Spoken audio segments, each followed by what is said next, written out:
The big news is still the Sukhoi-24 of Russia that was taken down by Turkish forces. Lavrov, the foreign minister of Russia, says it looks like it was a pre-planned ambush designed to provoke Russia. In the end, Russia's lost one pilot and one Sukhoi-24. It's an affordable loss in terms of warfare. But Russia's already taken some actions. It's banned all tours, Russian tours of Turkey, and it's about 12% of the Turkish tourism revenue, Russian tourists. So it's already a hefty blow.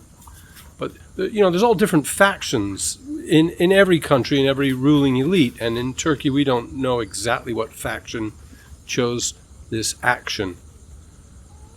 Some finger pointing goes on to the oil trade from ISIS-controlled areas, and that Erdogan's son is involved with that, and we don't know who wanted to create a lot of trouble with Russia. But you can't blame all of Turkish industry or the military or the ruling elite. We don't know which faction. So France, through the alleged hoax false flag in Paris, was about to form an alliance with Russia to fight ISIS in Syria. And Holland, the head of the French government, is going to Moscow tomorrow, but he's just been in Washington, D.C., where he's been given his orders. And in a sense, Russia can no longer trust any agreements with anyone. It had firm agreements in the air that such a thing could not happen, that a plane would be shot down. So how can it trust France in an alliance, for example? So who would really want to scupper Russia's coalition against ISIS? I think Israel's the elephant in the room. No, it never gets a mention. It's the cleverest country on earth. But I think it's the one pulling all the strings. And it certainly didn't want Russia leading a coalition against ISIS. The former Foreign Minister of Britain, William Hague, is calling for British ground troops to be in Syria.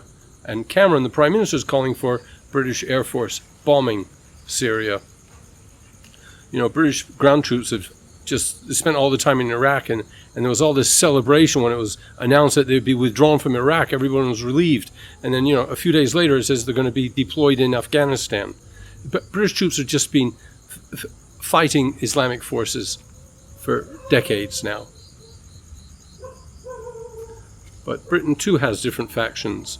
Jeremy Corbyn, the leader of the Labour Party, is not keen on military intervention overseas. Just to prove a point, there are different factions. The head of Turkish intelligence has said ISIS is a formidable group with popular support. It should have a kind of embassy in Turkey, and the Western alliance should reappraise its view of ISIS. I'm not offering my support for any of that. I'm just letting you know about the factions. And the Turkish Prime Minister, the Turkish President Erdoğan, is saying it's on the same side as Israel in the Yemen civil war. Well, I'm not convinced of what side Israel is on there, but it's strange noises coming out of Turkey. The Ukraine debacle, the Ukraine war, the trouble with Russia, it was made to stymie, to thwart Russia's assistance to Syria, although it was a long time in the making, decades. But also, it was to take away Russia's warm water port in Sebastopol.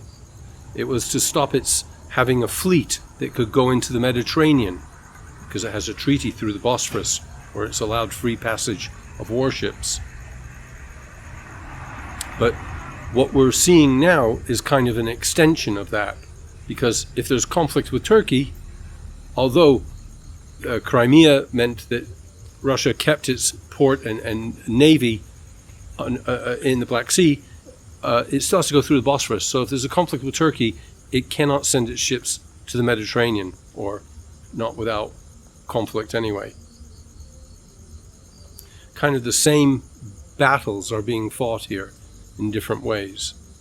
The consensus is that NATO and the United States would have had to give Turkey a green light before it would do such a thing. And it would kind of make sense. It is a little strange that the United States just sent a few F-15s to its Air Force base in south of Turkey. And all they have is an air-to-air capability. It's not as if ISIS has an air force. So it was deemed that they were there in case there's conflict with Russia. Russia's going to keep getting picked on. We saw a plane down in Egypt in the Sinai. We've seen a plane down now in Syria from Turkey.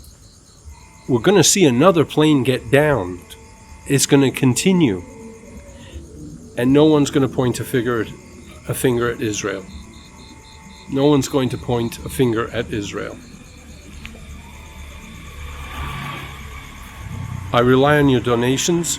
If you can help, please send something along.